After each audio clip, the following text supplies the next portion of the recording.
Hello, I'm Harvey Ambrose, and I am delivering this lesson today on behalf of the Missionary Baptist Voice of Africa radio program that is broadcast out of our radio station in Monrovia, Liberia. Excuse me. Still have a bit of a cold. We are continuing our study of Exodus chapter 6, and we'll begin the reading lesson in verse 14. And be warned, this is a genealogy, so I'm going to mispronounce a lot of the names, and it's going to be somewhat boring in the reading, but there are some things here that I think that we need to know. And since I'm going through the Bible, I try not to miss any part of it or overlook it. I think if the Lord put it there, it is useful to us and should be read, studied, and understood. Exodus 6, verse 14.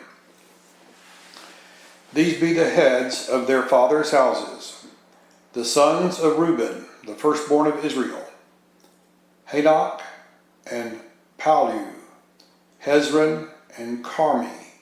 These be the families of Reuben. And the sons of Simeon, Samuel and Jamin and Ohad and Jachin, and Zoar and Sheuel, the son of a Canaanitish woman.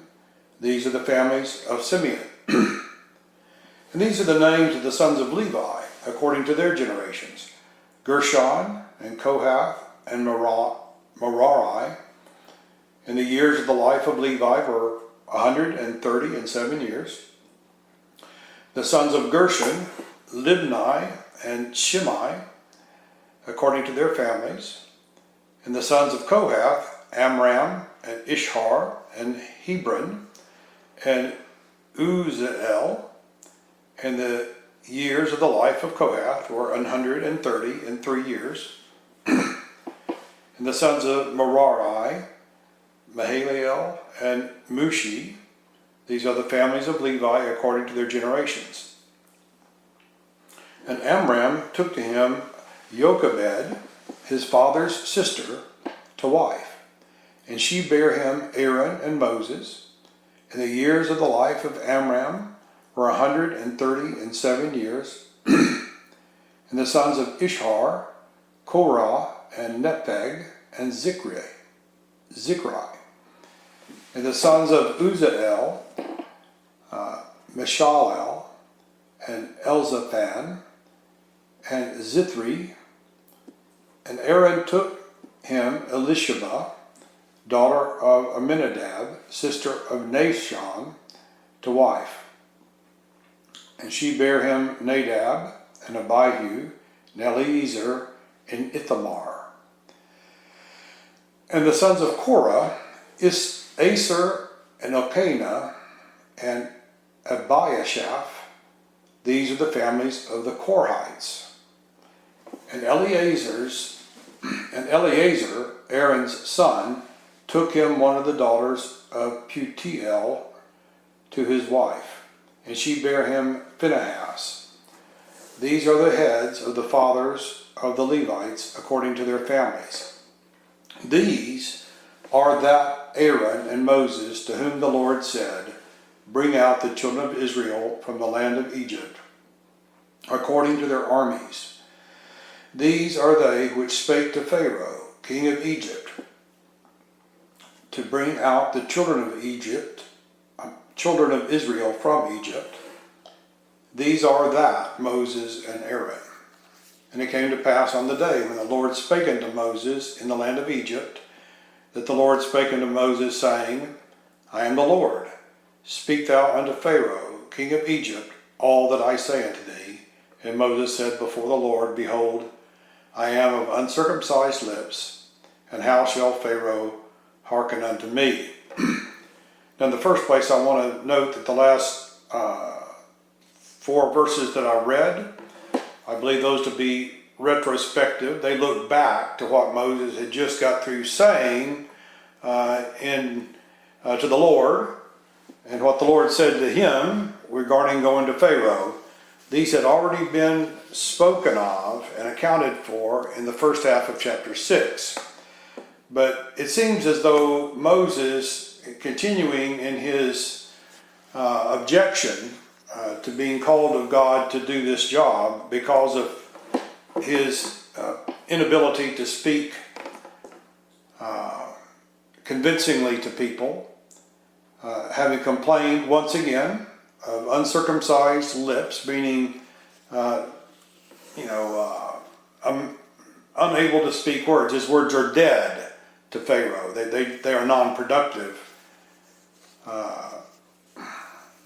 The Lord here gives the genealogy of Moses and of his brother Aaron and a few others, so as to prove to us and explain to us who this man was, this man Moses and his brother Aaron, eventually their sister Miriam, who they were relative to the patriarchs, where their family line runs. Understand that these people, particularly through the line of Aaron, it could have been Moses, but Moses objected to going it alone, so Aaron was brought in. So through Aaron's line, the Levitical priesthood come. All high priests must come from the family of Aaron, and the Levites themselves, through whom Aaron was one such Levite, but the rest of the Levites, their whole duty was towards God, whether it had to do with the temple or before that the tabernacle or whatever, but the priest came from through Aaron. Moses, his family, it doesn't even regard his son's name. It doesn't record what they are here in this genealogy because, well, Moses stands alone. I don't know how else to say it. It's just his sons did not play large in what happened to the people of Israel subsequent to their moving to Canaan, unlike Aaron's, whose sons, of course, were the priests. But Moses is, of course, very prominent, and as I have said before, one of the most famous men to ever have lived. So the Lord here gives us in this genealogy, I see at least 4 things worthy of our notice. The first one we briefly discussed, which is it provides the lineage of Moses and Aaron. Notice it does not give the genealogy of all 12 sons of Jacob, whom God calls Israel, the 12 sons of Israel, but just the first 3. Perhaps it gives the first 2 that are before Levi just out of respect for their position regarding being the eldest and second eldest above Levi. But it does not tell the ages that they died. It does not expound further upon their family other than just a few names. But for Levi, it names every person that was born to Levi up through the end of the captivity in Egypt. So it gives the names of those people who are the descendants of Levi up to the time that they go forth out of that land. And the Lord focuses on that for the reasons that I just tried to illustrate, is because Moses is going to loom very large in the remainder of the first 5 books of the Old Testament. So that here in Exodus and then further in Leviticus, because that's the law, and Leviticus comes from Levi, which means the priestly tribe, and God gives the law concerning those Levites to Moses, who writes them down in the book of Leviticus. Also Numbers and Deuteronomy. So he will have written Genesis, Exodus, Leviticus, Numbers, and Deuteronomy by the time that he dies, which is just before he would have entered into the land of Canaan, but because of sin, the Lord takes his life just before he gets in and buries him in his own hand on Mount Nebo. Now, in regards to this, his brother, who becomes the high priest of God, the first such among men, to ever be that. He's the high priest, Levitical priesthood. There is no other priesthood among men, Christ being an exception because he's the God-man, is of the line of, well, it's not really the line of, but it's the priesthood of Melchizedek. And that's another story. We won't get into it. But as far as men are concerned, there's no one else, no other family other than the Levites through Aaron that can be the priest of God. So Aaron is the first of the high priest of Israel, and Moses is, of course, the one whom God sends to deliver them out of bondage. And it's worth noting that our high priest, even though, which of course is our Lord Jesus Christ, according to the, priesthood of the Melchizedek, whom Christ is, he is God's high priest forever, according to that order. So he is our high priest, but he is also the one who delivers us from sin by paying the price for that sin and thus redeeming us unto God. And in addition to that, he is a prophet and he is a king. He is all things to his people. And these two men, in a sense, Aaron and Moses, are a picture or a type, if you will, of whom Christ will be, but as all types and shadows, inferior to the real thing. Now, this genealogy also shows us something of the age of the earth. Without it, I think it might be problematic to determine the chronology of the world. Now, we are told by countless people with advanced degrees in many things that should know better, who can't truly believe. They may claim to believe in God. Whether or not they do, I don't know. But whether or not they believe the scriptures, it is obvious that they do not, because they teach us that the world is many, many millions of years old, and that it's just, without a doubt, false. And the evidence of its falsehood is all in the fossil record, which shows a flood that happened, quite some time ago, but certainly not millions of years ago, that cover the whole earth. The entire fossil record is the sediments and strata that come from that very flood. All the fossil bones are contained within those things. They all died within, a few days or a month from whenever it took the waters to completely cover the earth is when it finished them all off, except Noah and his household who were in the ark. The earth, according to the King James Version, is approximately 6,000 years old, according to this and other genealogical accounts given throughout the Bible. Now, Paul warns us against, wasting our time on endless genealogical pursuits. And certainly studying out our families would be, to some degree, a waste of time. I do it, but I don't waste all my time on that, because it's not really important who my family is, perhaps not so much yours either. But now, the genealogies in this Bible are inspired of God, and they're put here for our learning. And one of the things we learn from them, and without them we would not know, is how old the earth is.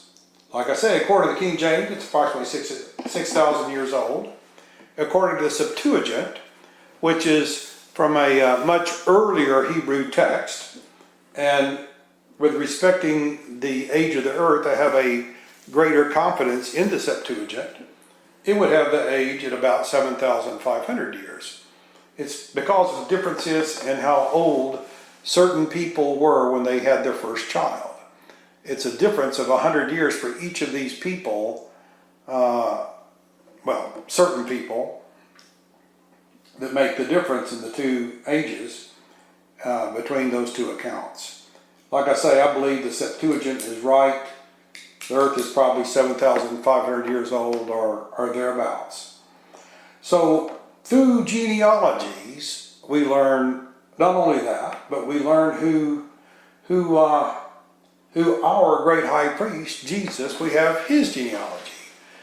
Things like this tell about Moses, but the Lord is not descended from Moses. He's descended from Judah. And when we go to Matthew and to Mark, we find two different genealogies. One going back to, I think to Abraham. I'm not positive. And one going back all the way to Adam. One of them is a genealogy through his mother, and the other through his adoptive father, Joseph, both of whom are descended from the tribe of Judah. And the Bible tells us back in Isaiah that the scepter or the rule of the people of God, Israel, would not depart from the tribe of Judah until Shiloh come. Shiloh is a reference to Christ. And sure enough, there was no other king after David other than David's descendants through the tribe of, he was of the tribe of Judah until Christ came, at which point all the tribes of Israel rejected Christ, and they have been dispersed because of that. Their nation taken away because of that, scattered throughout the world because of that, and despised of people because of that. And of course now, there is no king of the physical nation of Israel. In a sense, there is no true Israel except that of those of us who have been born into the Israel of God, born by the new birth. And in that new birth, we are born into a kingdom, and the king of that kingdom is seated at the right hand of God. It is the person of our Lord, raised from the dead, having been crucified for us. He is King of kings and Lord of lords, and he physically is of the tribe of Judah. He became king. It's kind of hard to say when he became king. In a sense, he's always been the king. But his kingdom came about when he established it here on earth before he ascended. And it still exists. Those who have died to this world, died physically in this world, have spiritually been taken to him. And he reigns with them there. And even those of us still living in this world, in our hearts, we are made to sit in the heavenly places where Christ of the tribe of Judah now sits physically with the spirits of just men soon to be made perfect. Now, the other thing that this genealogy does for us is it brackets it with some other verses, brackets the duration of slavery in Egypt. How long were they in Egypt? And, I should say, how long were they enslaved in the land of Egypt? Now we know from Exodus chapter 1, we just read that, and it says, chapter 1, verse 6, and Joseph died, and all his brethren, so that would include Levi, who was the head of the tribe that Moses and Aaron belonged to. Levi was one of those brethren. So all 12 of the sons of Jacob died in Egypt. And that's according to verse 6. So Joseph died and all his brethren. And it says in verse 7, and the children of Israel were fruitful, increased abundantly, multiplied, waxed exceedingly mighty, and the land was filled with them. Now there arose, so this is after Joseph and his brethren had died. Now there arose up a new king over Egypt who knew not Joseph, and it goes on to explain how he made slaves of them. Now, given Levi's age, who is said to be the oldest, the last to die of all of Joseph's brethren, and it's given here in our genealogy. He was 129 years old when he died, if I'm not mistaken. I need to get back to that. But anyway, he was, I think, 129. Well, And that means he died free, because they and Joseph, all those brothers died before the new Pharaoh came that enslaved the people. No, I'll take that back. What is true is, if you follow the genealogies out, Levi died at 137 years old, and that was 120, I think it's 128 years before the Exodus. So from the death of Levi, who died a free man, until the end of slavery, because God delivers them out of Egyptian bondage, that was 128 years. So they could not have been slaves longer than that period. I think it's also interesting to note that in this genealogy, Moses speaks of his, of course he's inspired to write, and he writes what he's told concerning his own family. His mother was Jochebed. She was married to her nephew, who was Amram. Now, the Bible shows, and I'll just read a little list that I wrote to make this easier to explain to you. So starting with the head of Israel, the man Jacob, who God named Israel, whose 12 sons now have they and their descendants gone down into Egypt. Concerning Jacob, the principal man, he went to Egypt when he was 130 years old. He died at age 147 in Egypt, but his body was taken at his own request. His body was taken and buried in the land of Canaan. So Jacob was not in Egypt when the Exodus happened. His bones were and still are lying in a cave called Machpelah up in the land of Canaan. Now, concerning Moses' family, descended from Jacob's son Levi.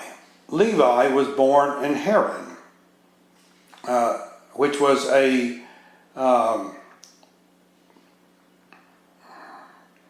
to Leah. Leah was Jacob's first wife, and it was while Jacob was working for his father-in-law that he got Leah as wife, and then later on Rachel. And so Levi was born in Haran, and then moved to Canaan, and from there moved to Egypt with his father Jacob when he was about 40 years old. And then Levi died in Egypt and was buried in Egypt at age 137. Now, let's call him Generation 1, and I've got a reason for saying that, and meaning Generation 1 would be that generation, the first generation to live and die in the land of Israel's descendants, the first to have lived for some time and die and be buried in Egypt.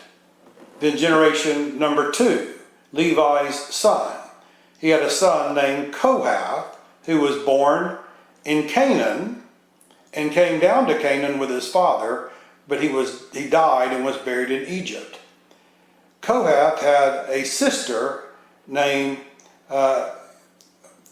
Jochebed, and according to Numbers chapter 26 and verse 59, it speaks about this same woman, Kohath's daughter.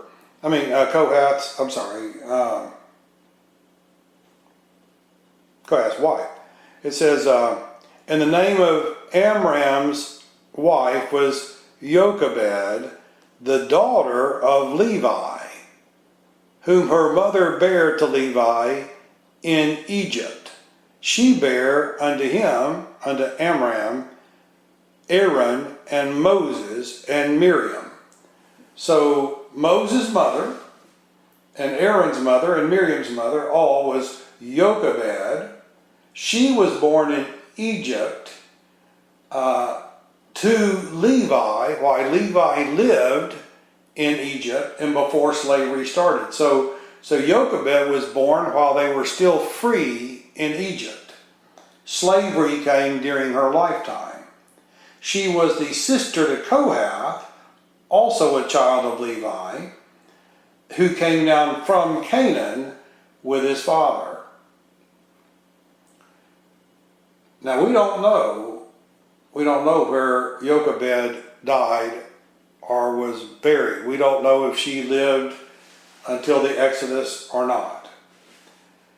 But now Kohath had a son named Amram, born in Egypt, died in Egypt, and he married Jochebed, this same woman, who was then his father's sister. So he married his full aunt.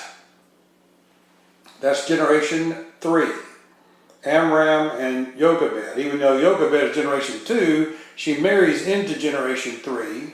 And those two have 3 children, Moses, Aaron, and Miriam, all 3 born in Egypt, and all 3 died in the wilderness of Zin, sometimes written Sin, appropriately so. And Levi's death, like I said before, until the Exodus was 128 years. So the reason that I go through this is that there are renderings of, in the New Testament and in the Old, well, no, I should say, in the New, because it's quoted in the New, but it stems from the Old, where they talk about, it seems to indicate, never explicitly says it in the King James, but it indicates that they were slaves in Egypt for 400 years. But they weren't. It was no more than 128 years, according to what we just read. But there's other passages that seem to say that they were there as slaves for that long. Here's one of those passages. It's in the King James Bible, well, in all of them. It is Exodus chapter 12 and verses 40 and 41. It says, "Now the sojourning of the children of Israel who dwelt in Egypt was 430 years." Now it doesn't say that they dwelt in Egypt 430 years. It said they sojourned. So the sojourning of the children of Israel, who at that time were living in Egypt, was 430 years. It came to pass at the end of 430 years, the self-same day, it came to pass that all the host of the Lord went out from the land of Egypt. So the whole body of the Israelites left Egypt 430 years after the sojourning began. So people take that to mean that they went down into Egypt and they were there 430 years and became enslaved and were slaves for 400 years. People preach it all the time, but it's just simply not true. Now what that really refers to, it begins with a prophecy that is in, and I know this is getting down into some details, but I mean, a genealogy, what do you expect? It's what details come from. So it's, see if I can find this pretty quickly. We could start in Genesis chapter 11. This is the beginning of the 400 years.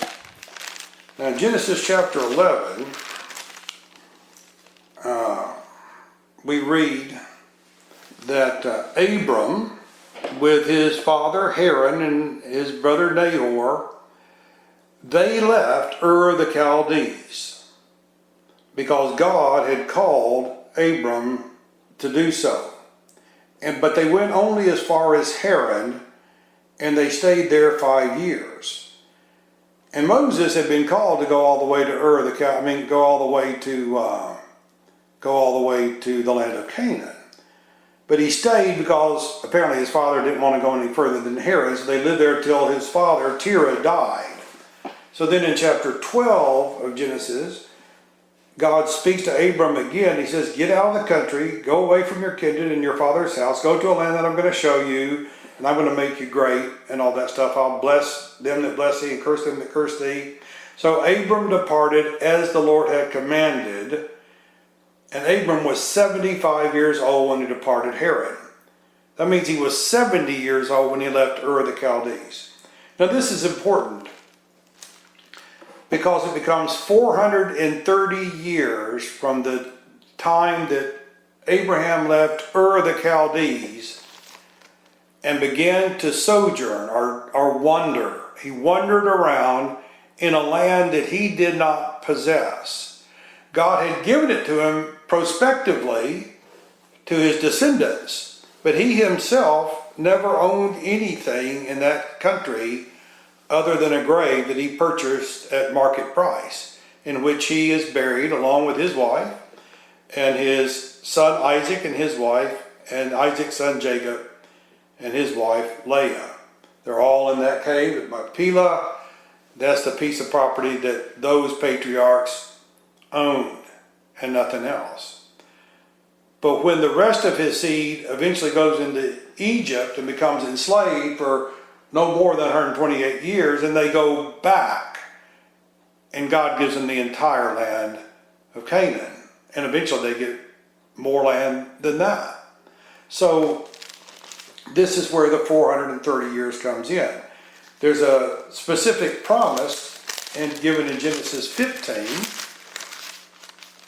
that talks about this. It's when there's Abraham not having a child and God talking to him about all these great things he's going to do. He complains that he's old, he's like 90, he doesn't have any children, and he's going to have to give his estate to his servant, and God says, no, I'm going to give you a child. And Abraham says, well, how do I know? God has him make some sacrifices, and then God passes between the split open sacrifices of these animals, and Abraham Abram at the time is as the sun was going down, a deep sleep fell upon him, and a horror of great darkness fell upon him. And God speaks to him and says, know of a surety that thy seed shall be a stranger in a land that is not theirs, and serve them, and they shall afflict them for 400 years. Also that nation whom they serve will I judge, and afterward shall they come out with great substance. And thou shalt go to thy fathers in peace. Thou shalt be buried in a good old age. But in the fourth generation they shall come hither, meaning back to Canaan, again. So it speaks of the fourth generation, them coming out.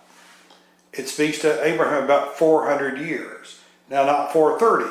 But the thing is, by the time Abraham has a descendant, who is Isaac, that's 30 years after he left Ur of the Chaldees.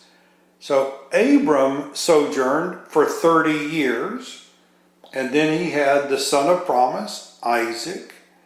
Isaac and his descendants sojourn in the land of Canaan and in the land of Egypt. They are eventually enslaved in Egypt, and 430 years after Abram is called out of Ur of the Chaldees, they are brought out of Egypt free and to return to the land of Canaan.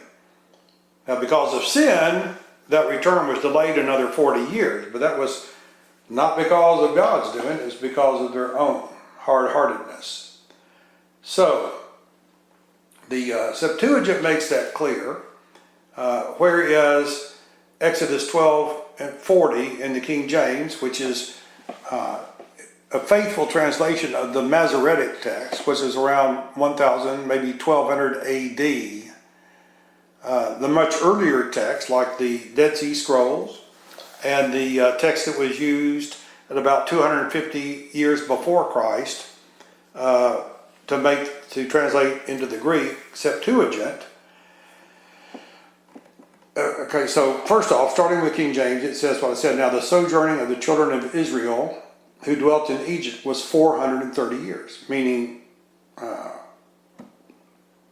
from Abraham to their deliverance from Egypt was 430 years.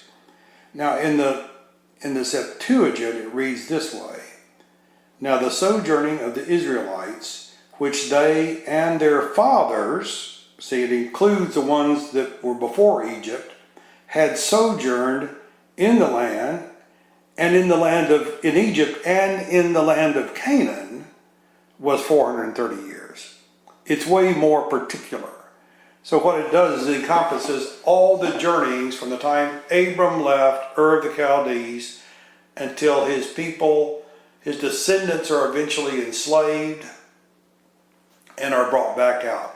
it fulfills the promise of the 430 years at the 400 years by the time he actually has seed, namely Isaac, and that the seed are afflicted. I don't know that Abram was afflicted much, but he did sojourn. But also that passage where he says that they are going to be enslaved and God's going to judge the nation that enslaves it, which was Egypt. And in our study of Exodus, we're about to find out how God greatly judges the land of Egypt. He basically wastes Egypt. He afflicts them to pieces, wastes them so much that and it says they'll come out with great abundance, with great substance, it says in the King James, meaning the children of Israel that have been slaves, they come out wealthy. And God did that by putting it on the hearts of their Egyptian masters to give all their treasure to the Jews before they left, to the Israelites before they left. So the Egyptians who couldn't get rid of them fast enough were just lavishing them with gold and silver and precious stones and every valuable thing, garments and stuff. So they come out of that land where they'd been slaves, they come out rich, which is kind of like it is with us. In this world, we're born in sin and we're born slaves, and our master, Satan, tells us what to do, and we do it. But when we're set free by our deliverer, Christ, we're given riches in our heart, innumerable, and in the world to come, riches will be so abundant that it's hard to tell what's rich and what's not, because streets paved with gold are, obviously there's an abundance of riches in that place. We go out of this world rich, though we were born into it, poor of all things that are worthwhile, like life. We don't have any. We're born dead in sins and trespasses. Holiness, we have no holiness. We have no righteousness as we come to the world. We have nothing that matters to God. Nothing good is in us. We're not good. The Bible teaches that there's none good, not one. Only Christ. But as we leave this world through the rebirth and eventually through the resurrection, we are so delivered like these people were, to where it's gone from a state of poverty, penury, and an absence of all good things, like slaves, to permanent, eternal glory and riches beyond comprehension. It says, in the 4th generation they shall come out. And I'm going to take us, I kind of took you through that. Remember, I said Jacob went down there when he was 100. He went to Egypt when he was 130. And God told Abraham that they would go into a place and become enslaved, but that in the 4th generation they would come out. Well, Jacob went down, but he came out when he died, because he instructed them to take his body back to Canaan and bury it there at Machpelah. So Jacob doesn't count as one of those generations. His son Levi went down, and as I said, he died in Egypt. He was buried in Egypt. Levi's son, so that's generation 1, Levi's son Kohath went down from Canaan with his father. He died and was buried in Egypt and did not come out. Amram, who is Kohath's son, born in Egypt, died in Egypt, buried in Egypt, did not come out. Generation 3. But Amram's children, Aaron, Miriam, and Moses, they all came out of Egypt. They were born in Egypt, and they should have died in Canaan, but along with most everyone else, they died at the end of 40 years of wandering in the wilderness of sin. But there are many, well, no, that's probably not true. There were 2 of that 4th generation, Caleb and Joshua, 2 faithful people who had gone to spy out the land of the land of Canaan, and said, we should take it. And had people acted upon what those 2 men said, that trusted God, they would have gone straight into Canaan, and they would have possessed that land in the 4th generation. as it was, they being the fourth generation, 40 years later, they did enter it because they lived, whereas everyone else, 20 and older in that crowd that came out of Egypt, they all died in the wilderness. But these two faithful men did make it up there. So, in the fourth generation, not only did they come out of Egypt, but they came back to the land of Canaan. Now I know that's probably kind of boring, but it tells us why we should pay attention to genealogies. There's information there, the ones in the Bible, that just can't be had anywhere else. And there's no easy study of it. There's no easy way for me to explain it to you. You know, you have to compare multiple scriptures to get the full picture of what these genealogies mean. And I'm sure I don't get a third of it. Maybe not that, because they are hard to study. But this one has fallen our lot to talk to you about, and I have tried to do it. It is important when we read in the Bible things like I read about Abraham, where at the giving of that covenant by God, he is told, know of a surety, of an absolute certainty, that your descendants will be strangers in a land that's not theirs. They're going to sojourn, they're going to be wayfarers, and that they will eventually become enslaved. They will be afflicted for 400 years, but the nation that enslaves them, he's going to judge them, and he's going to bring them out of that enslavement at 4 generations. Every bit of that is precisely fulfilled and explained to be so, and it could not have been clearly made without even this particular genealogy, because it tells the story of one of the tribes who went to Egypt throughout their Egyptian existence. See, it tells the story then of Levi and his son Kohath and his son Amram and his sons Aaron, Moses, and his daughter Miriam. And there's the 4 generations. There is the fulfillment, the finalization of what God told Abraham 430 years before they come out, back when he was with his father worshiping idols in Ur of the Chaldees. Just an idol worshiper like most everybody else in the world, but God changed him. God changed his destiny, changed his life, changed his future. Made him a father of great nations, multiple nations. A father, he says, of all the faithful. Those of us who trust in God become like Abraham, children of God, who have a destiny not to suffer a sinful existence in this world forever, but to be delivered from that, and ultimately physically be delivered to our Canaan, our land of rest, which is a permanent place, not in this world, but in a better world to be created in the future, where there will be no sin and no slaves and nothing defiling, nothing mean. These things all point to that future. The question for each of you is that my future, or is it not?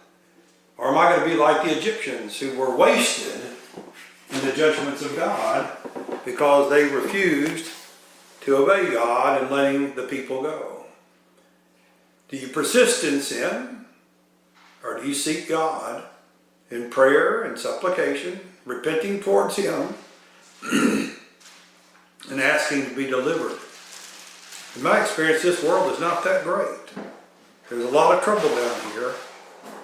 And if you want to be shut of all that, you need to seek God and have him set you free, and to put you with this company of people who throughout the history of the world he has plucked from the nations of this world, and through rebirth pressed into the kingdom of God and of our Lord Jesus Christ.